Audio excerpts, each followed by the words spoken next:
함께 말씀을 보겠습니다. 고린도후서 9장 말씀입니다. 고린도후서 9장 1절에서 15절까지 말씀입니다. 고린도후서 9장 1절에서 15절까지 말씀입니다. 한 절씩 교독하겠습니다. 성도를 섬기는 일에 대하여는 내가 너희에게 쓸 필요가 없나니 이는 내가 너희의 원함을 알미라. 내가 너희를 위하여 마게도냐인들에게 아가야에서는 1년 전부터 준비하였다는 것을 자랑하였는데 과연 너희의 열심이 퍽 많은 사람들을 분발하게 하였느니라. 그런데 이 형제들을 보낸 것은 이 일에 너희를 위한 우리의 자랑이 헛되지 않고 내가 말한 것 같이 준비하게 하려 함이라. 너희가 준비하지 아니한 것을 보면 너희는 고사하고 우리가 믿던 것에 부끄러움을 당할까 두려워하노라. 그러므로 내가 이 형제들로 먼저 너희에게 가서 너희가 전에 약속한 연보를 미리 준비하게 하도록 권면하는 것이 필요한 줄 생각하였노니 이렇게 준비하여야 참 연보답고 억지가 아니니라.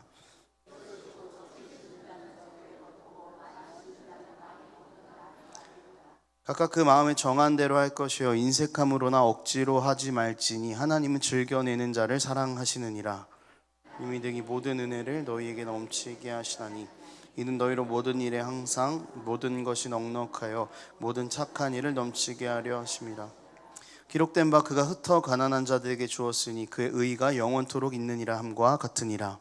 심는 자에게 씨와 먹을 양식을 주시는 이가 너희 심을 것을 주사 풍성하게 하시고 너희 의의 열매를 더하게 하시리니 너희가 모든 일에 넉넉하여 너그럽게 연보함은 그들이 우리로 말미암아 하나님께 감사하게 하는 것이라. 이 봉사의 직무가 성도들의 부족한 것을 보충할 뿐 아니라 사람들이 하나님께 드리는 많은 감사로 말미암아 넘쳤느니라. 이 직무로 증거를 삼아 너희가 그리스도의 복음을 진실히 믿고 복종하는 것과 그들과 모든 사람을 섬기는 일에 너희의 후한 연보로 말미암아 하나님께 영광을 돌리고 또 그들이 너희를 위하여 간구하며 하나님이 너희에게 주신 지극한 은혜로 말미암아 너희를 사모하느니라. 함께 있습니다. 말할 수 없는 그의 은사로 말미암아 하나님께 감사하노라. 아멘. 혹시 이런 경험을 해보신 적 있으십니까? 무언가를 하려고 했는데 주저하고 망설이다가 아무것도 하지 못하고 후회를 했던 경험. 다이어트 빼고요.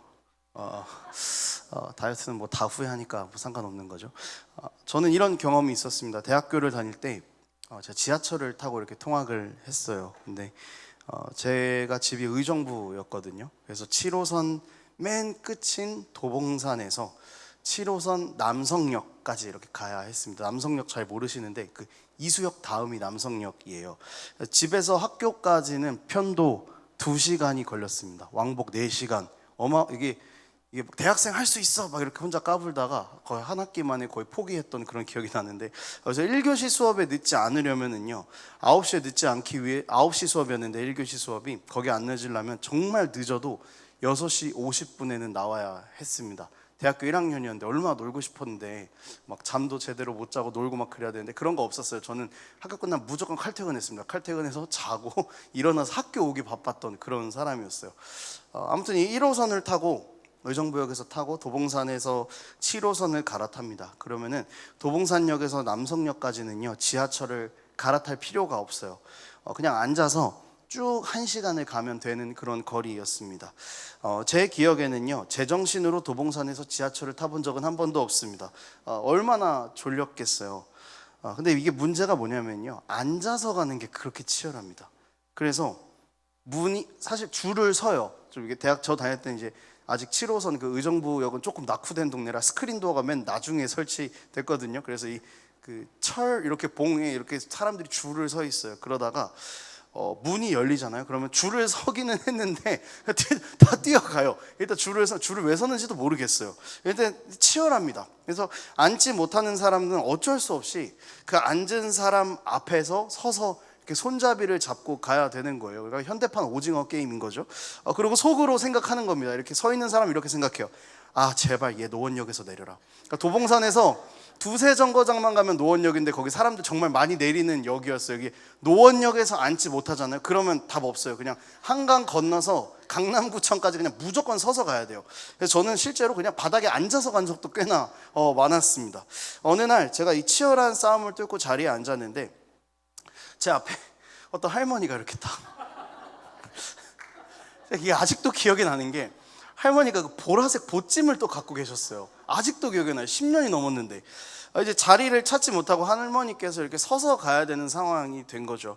근데 그날따라 너무 피곤했습니다. 그래서 솔직히 말해서 저 일어나지 않았어요.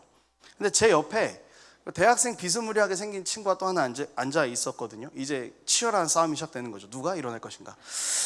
근데 이제 저는 아예 그 생각이 없었습니다. 일어날 생각이 없었어요. 너무 피곤해가지고. 근데 그 친구가 이제 딱 일어나서 할머니한테 자리를 딱 비켜주고 지는 좀 이렇게 창피하니까 좀 멀리 다음 칸으로 이렇게 가는 거예요. 양보해야지 라는 생각을 안 한 건 아니에요. 잠깐은 했는데 이게 몸이 움직이지 않는 거죠. 피곤함, 누군가가 일어나겠지 이런 생각이 저한테 있었습니다. 그 와중에 정말 저한테 불편했던 건 뭐냐면 제가 자리를 양보하지 않은 그 할머니가 제 옆에 가서 저랑 거의 끝까지 갔다는 사실입니다. 굉장히 불편했어요. 이 남성역에 도착했습니다. 근데 이게 내리는데 이게 부끄러운 마음이 계속해서 좀 드는 거죠. 제가 1교시 들어야 되는 수업은 요일까지 정확하게요. 화요일 1교시 기독교 교육학개론이었습니다. 마땅히 해야 할 일인 줄 알면서 그 망설이는 그때가 참 우리에게 진짜 싸움이 시작될 때가 아닌가 그런 생각이 좀 들었었습니다. 오늘 고린도 교회가 이런 상황에 놓여 있습니다. 바울이 물론 저는 지금은 지하철을 탄다면 기꺼이 무조건 자리를 양보해 드리는 사람입니다. 왜냐하면 저희 거의 지하철 탈 리 없거든요. 화성 살면은. 바울이 이 고린도 교회 상황이 고린도 교회에다가 상황이 어려운 예루살렘 교회의 성도들을 돕는 그 연보를 요청을 했습니다. 그래서 고린도 교회는 이 바울의 요청에 응했고 꽤나 처음에는 적극적인 모습을 보였습니다. 그래서 바울은 고린도 교회가 연보도 막 잘 모으고 하니까 이거 봐라 하면서 마게도냐 교회에다 자랑을 한 거예요. 이 고린도 교회 봐라 어마어마하지 않냐. 근데 문제는 뭐냐면 시간이 지나면서 고린도 교회가 연보를 모으던 행동들이 조금씩 더뎌지기 시작했다라는 것입니다. 그래서 바울이 이 문제를 해결하기 위해서 디도를 보내요. 그게 오늘 본문이거든요. 그래서 고린도 교회 성도들에게 너희 미리 연보를 준비하고 자원함과 기쁨으로 이 연보를 다시 드리고 완성해라 이렇게 이야기를 하고 있습니다. 그러면서 바울은 안에서 강조한 연보가 그 단순한 어떤 그런 금전적인 것들을 뛰어넘어서 하나님과의 관계 안에서 비롯된 것이다라는 것을 이야기를 해주고 있습니다. 오늘 바울이 고린도 교회에 하고 있는 이 권면을 통해서요 우리의 삶을 좀 다시 한번 점검해 볼 수 있는 그런 시간이 되었으면 좋겠습니다. 고린도 교회는 왜 연보를 멈추었을까? 분명히 그들의 마음을 지체하게 만드는 무언가가 있었을 것입니다. 한 두 가지 정도가 이 연보하려는 그 행동을 멈추게 만들었을 건데요. 첫 번째는 교회 내부적인 문제였습니다. 바울에 대한 불신이 고린도 교회 안에 있었죠. 그러니까 바울이 연보를 해달라고 요청한 것이 바울을 불신하니까 당연히 그게 더뎌질 수밖에 없는 상황이었던 거예요. 그리고 두 번째는 고린도 전서에서 두드러지게 나타났는데 고린도 교회가 분열이 있었잖아요. 서로 성도 간에 분열이 있었잖아요. 그러니까 이게 연보가 더딜 수밖에 없는 그런 상황이었던 거죠. 공동의 그 연보라는 공동의 목표를 향해서 가기에는 고린도 교회가 조금은 분열되어 있었던 교회였기 때문입니다. 두 번째는요, 좀 문화적인 배경이 있었습니다. 오늘은 좀 이 부분에 좀 초점을 맞춰서 함께 좀 말씀을 나눴으면 좋겠는데요. 고린도 교회가 고린도 도시가 지향하는 것과 결이 비슷해지기 시작하는 겁니다. 고린도는 로마 제국의 도시 중에서 굉장히 큰 도시들 중에 하나였습니다. 무역이 활발했고요. 물질적인 풍요도 넘쳐나는 그런 도시가 고린도 도시였습니다. 이런 상황 안에서 고린도 교회 사람들이 가장 중요하게 생각했던 것은 어떤 것일까요? 너무 쉽게 대답이 나오죠. 물질적 성공입니다. 어떤 물질적인 번영이었습니다. 그래서 고린도 교회 성도들이 이런 고린도 도시의 가치관에 영향을 받기 시작하는 겁니다. 그래서 물질적인 성공을 목표로 삼아서 돌아가는 그 세상 속에서 연보를 한다는 것, 이거는 굉장히 큰 문제잖아요. 그러니까 내 소유를 버리고 내 소유를 포기하도록 하는 그 연보에 대한 반발감이 고린도 교회 교인들은 생길 수밖에 없었던 것이죠. 그리고 여기 오늘 본문에 보면은 이 자랑이라는 단어가 나오거든요. 마게도냐에다가 교회에 내가 너희를 자랑했다라는 이 단어가 있는데 사실 이 바울이 이 고린도 전서 후서 안에서 쓰는 단어들이요 그 당시 고린도 도시를 겨냥해서 쓰는 단어들이 굉장히 많습니다. 그 중에 하나가 이 자랑이라는 단어인데, 또 고린도라는 도시가 물질적인 풍요와 권력과 체면 이런 것을 굉장히 중요하게 생각했던 도시였어요. 그러니까 이 자랑이라는 단어를 쓰면서 은근히 너희의 자랑은 세상에서 고린도 도시에서 말하고 있는 그 자랑이 아니라 지금 하나님의 뜻에 따라서 연보하는 것, 그것이 너희의 자랑이다라는 것을 바울이 또 드러내고 있는 것이기도 합니다. 이런 상황에서 보았을 때요, 고린도 교회 교인들이 연보를 멈추었던 이유, 어떤 두려웠던 것이 있었습니다. 그게 바로 결핍이라는 거죠. 그러니까 물질적인 결핍에 대한 내용이었습니다. 연보를 멈춘 것이 사실은 무슨 문제가 그렇게 될까요? 막말로 그 남을 돕든 말 때 그거 내 맘이지, 그 아저씨 왜 이렇게 나한테 뭐라고 합니까? 라고 할 수도 있는 거잖아요. 근데 바울은 계속해서 연보를 할 것을 이야기를 합니다. 바울이 말하고 있는 이 연보를 하라고 말하는 이유는 교회적인 차원도 있어요. 복음의 예루살렘 교회에서 시작된 그 복음의 수혜자가 고린도 교회이기 때문에 그리스도의 몸된 교회가 서로를 돕는 것은 너무 당연하기 때문에 이런 연합의 차원에서 연보를 하라라는 이야기도 맞는 이야기이긴 합니다만, 조금 다른 관점에서 좀 살펴보려고 합니다. 바울이 말하고 있는 연보는요, 단순히 그런 물질적인 것만은 아닙니다. 헌금만을 표면적으로 이야기하는 것은 아닙니다. 이 연보는요, 원어로 보면은 복이라는 뜻을 갖고 있습니다. 복. 그러니까 하나님으로부터 죄의 용서의 복, 구원의 복을 받은 사람들이 다시 그 복을 흘려 보내는 것, 그것이 연보입니다. 고린도 교회 사람들은 연보를 하지 않는 게 자신들에게 복이라고 생각했을 거잖아요. 그러니까 자신들이 손해를 봐야 되니까. 근데 이 연보가 사실은 그 복이라는 뜻이 굉장히 아이러니하게 느껴지는 거죠. 연보는 많이 가졌기 때문에, 물질적으로 풍족하기 때문에 주는 것이 연보가 아니라 결국 하나님으로부터 얼마나 받았냐, 하나님으로부터 얼마나 많은 복을 받고 누리고 있는 것을 아느냐, 그거에 따른 것이 연보라는 것입니다. 그러니까 이미 받은 구원의 은혜, 나를 구원하기 위해서 십자가에서 죽으신 예수님에 대한 예수님의 희생에 대한 감사와 기쁨이 연보를 하는 행위로 나타난다라는 것이죠.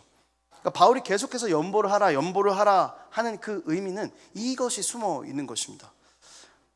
그래서 존 칼빈은요, 고린도 교회를 그 주석을 쓸 때 이렇게 썼습니다. 그들이 하나님의 구원에는 인색했고 자신들의 안위에는 집착했다. 이렇게 칼빈은 이야기를 했습니다. 바울이 고린도 교인들에게 연보를 강조한 이유는 결국에는 이 그리스도와의 관계를 강조한 것입니다. 하나님으로부터 받은 은혜를 강조한 것이죠.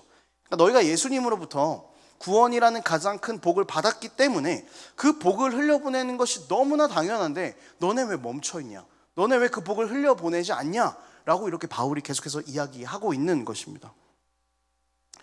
여러분, 우리는요 예수 그리스도의 연보의 수혜자들입니다. 그렇게 우리는 십자가의 연보를 담고 그 연보를 실천하는 것이 너무나 당연한 일입니다. 예수 그리스도의 연보, 예수 그리스도의 복이 우리에게 어땠습니까, 여러분?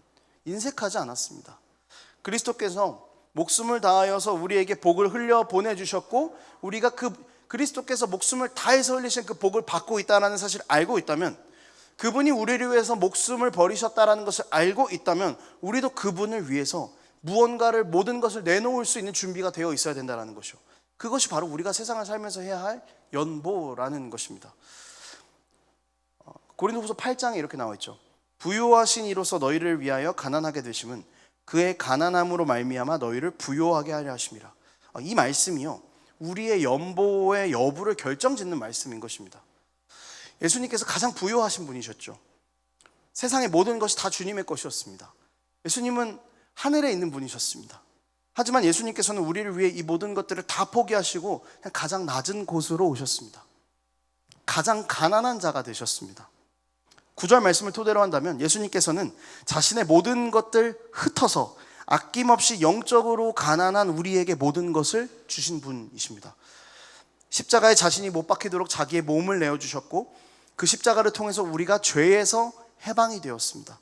이 사랑을 알면, 이 십자가의 연보를 알면, 여러분, 우리가 이웃에게 베풀고 이웃에 대해서 희생하고 섬기는 것에 대해서 사실은 인색할 이유가 없다라는 것입니다. 그런데 우리는 인색하죠. 왜 이렇게 인색할까 생각해 보면 똑같은 겁니다. 결핍 때문입니다. 결핍. 고린도 교인들이 물질적 결핍을 두려워했던 것처럼 여러분, 우리도 같은 것을 두려워합니다.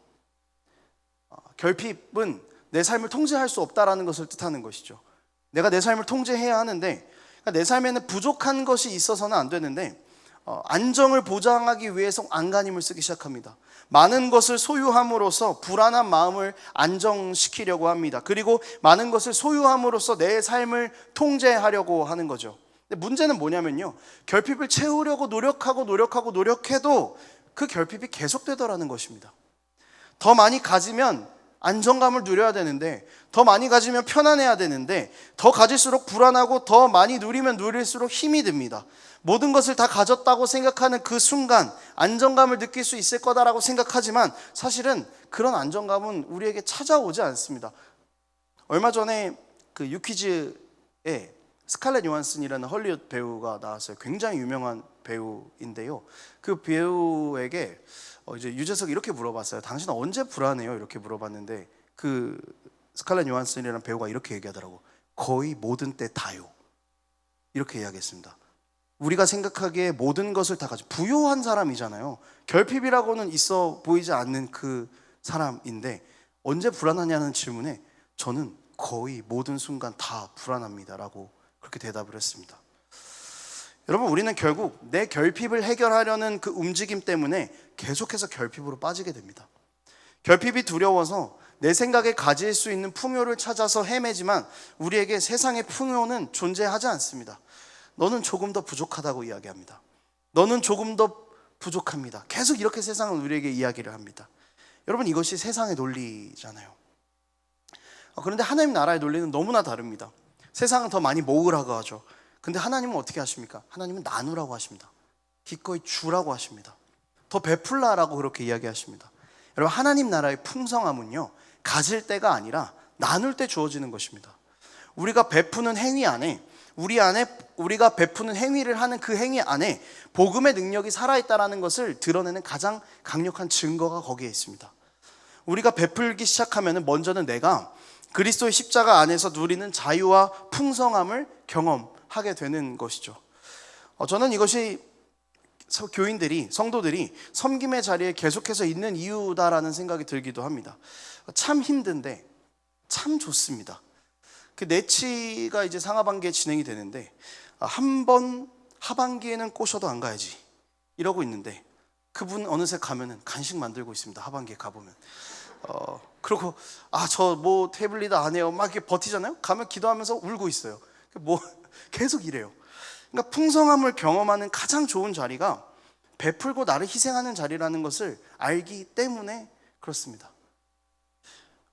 여러분, 우리는요 그 결핍의 자리에서 진짜 신앙이 드러납니다. 러시아워 때 지하철에 앉아 있었던 그 20살의 이승범처럼 그 결핍의 자리에서 우리의 진짜 신앙이 드러납니다.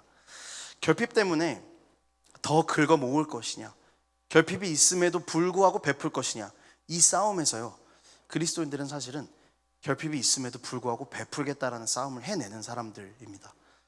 세상은요 베풀면 결핍이라고 이야기합니다. 그래서 베풀지 않습니다. 하지만 그리스도인들에게는 베품은 결핍으로 가는 길이 아니라 은혜의 풍성함으로 가는 자리입니다. 풍성함이 시작되는 자리가 그 결핍의 자리였다라는 것이죠. 우리가 하나님께 드리고 또 이웃에게 베풀 때 하나님께서는 우리의 빈 곳들을 채워 가실 것입니다. 이거 엄청난 은혜입니다. 여러분, 우리가 이 결핍의 자리로 가야만 은혜가 경험이 됩니다. 결핍이 느껴지는 베품의 자리로 가면 우리는 거기서 풍성함으로 우리를 이끄신 하나님을 반드시 발견하게 됩니다. 채우신다라는 것, 이건 물질로서 채우는 그런 것이 아니라는 거 알고 계시죠? 고린도 교인들이 생각했던 고린도 도시의 관점, 세상의 관점이나 채운다는 것을 물질로 해석해냅니다. 하나님께서 풍성하게 채우신다라는 그 약속은 물질 그 이상의 것입니다. 바울은 8절에서 항상 모든 것이 넉넉하여 모든 착한 일을 넘치게 하려 하심이라 라고 이렇게 말하고 있는데요, 여기서 이 마음에 정한 자들이 마음에 정하고 인색하지 않고 기꺼이 하나님께 드릴 때 모든 것이 넉넉할 것인데, 이 넉넉한 것이 곧 착한 일을 넘치게 하는 것입니다. 여러분, 여기서 바울이 말하고 있는 착한 일은 무엇일까요? 세상에서 말하는 부를 갖게 되는 것이 착한 일입니까? 권력을 갖는 것입니까? 아닙니다. 착한 일은 하나님의 복을 전하는 것입니다. 하나님께서는 우리가 하나님의 복을 전하는 일을 풍성하게 할 수 있도록 여러분 우리의 삶을 가득가득 채워 가실 것입니다. 하나님의 일을 하는데 우리가 물질이 부족하면 하나님께서 그 물질 채우실 것입니다. 하나님의 일을 하는데 우리에게 시간이 부족하면 하나님 그 시간 충분히 채우실 것입니다.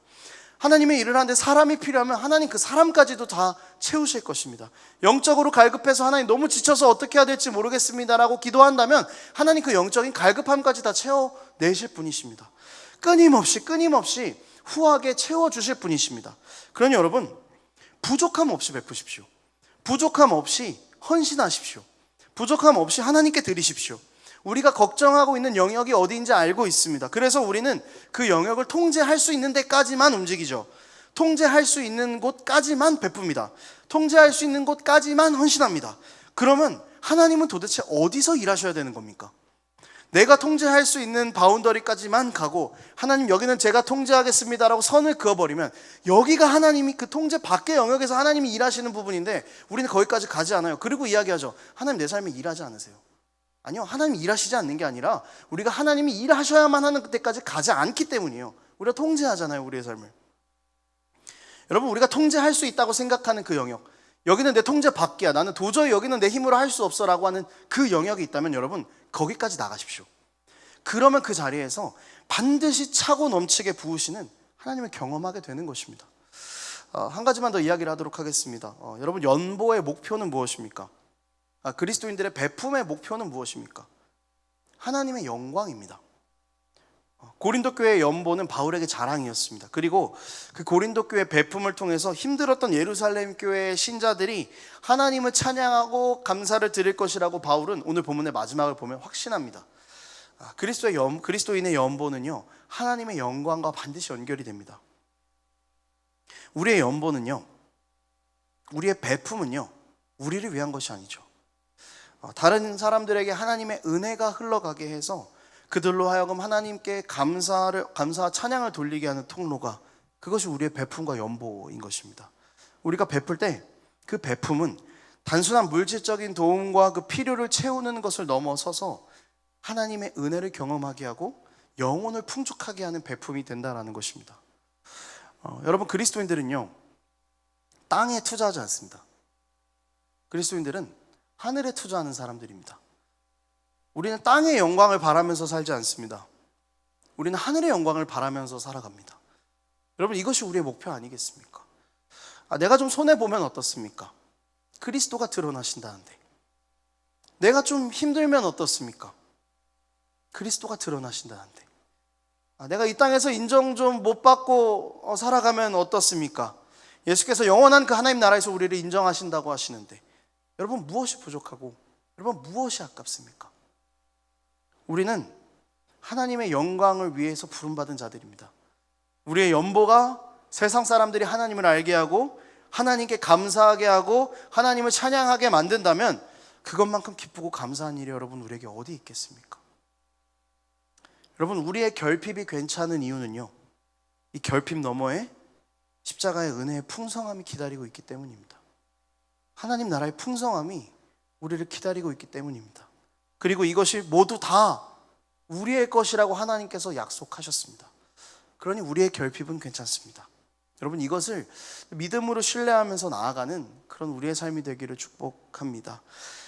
말씀을 정리하도록 하겠습니다. 사랑하는 여러분, 우리의 삶이 그 세상적인 결핍 때문에 하나님 나라를 전하는 것을 주저하는 인생은 아니기를 소망합니다. 우리는 예수 그리스도의 십자가 연보의 수혜자들입니다. 그러니 우리의 삶은 그 그리스도의 연보를 드러내는 삶을 살아야 할 것입니다. 여러분, 세상이 바라볼 때는요, 우리가 그리스도의 연보입니다. 하나님의 영광을 위해서, 하나님의 기쁨이 되기 위해서 우리의 삶을 그분께 기꺼이 내어드리는 것, 그것이 우리가 해야 할 연보입니다. 그때 우리는 결핍 너머에 있는 풍성함을 발견하게 됩니다. 결핍 너머에 있는 은혜를 발견하게 됩니다. 결핍 너머에 있는 기쁨과 하늘의 풍성함을 발견하게 되는 것입니다. 여러분, 우리가 다시 결핍의 자리로 가기를 소망합니다. 내가 그렇게나 마주하기 싫었던 그 결핍의 자리에서 믿음으로 기꺼이 베풀고 세상의 결핍을 기꺼이 마주할 수 있었으면 좋겠습니다. 그때 우리는 우리를 풍성하게 채우시는 하나님을 반드시 만나게 됩니다. 우리는 이미 그리스도 한 분으로 충분한 인생입니다. 그분의 연보가 우리에게 차고 넘치기 때문에 우리는 세상을 향해서 나는 그리스도의 연보 하나로 충분하다고 고백하면서 그렇게 살아갈 수 있는 것입니다. 그렇게 여러분, 우리가 이 결핍의 자리에서 마주할 때 이렇게 기도했으면 좋겠어요. 주님, 내가 지금 세상의 기준에 미치지 못해서 그 세상의 결핍 때문에 제가 지금 너무나 힘든데, 주님, 제가 주님의 사랑을 충분히 받았다라는 것을 기억할 수 있도록 도와주십시오. 주님, 내가 주님 한 분만 원합니다. 세상의 결핍 때문에 두려워서 세상의 것 찾고 갈망하는 내가 아니라 나를 이미 가득 채우신 주님 한 분만 원합니다. 내 인생의 결핍의 너머에 있는 풍성함을 허락하신 주님, 내 삶을 은혜로 채워주시옵소서. 여러분, 이 기도를 드릴 때 우리 삶에 하늘의 위로가 넘칠 것입니다. 이 모든 것들을 기억하고 이제는 우리가 하나님 나라를 위해 살겠다고 다짐하는 그런 우리 모든 삶이 되기를 축복합니다. 함께 찬양하겠습니다.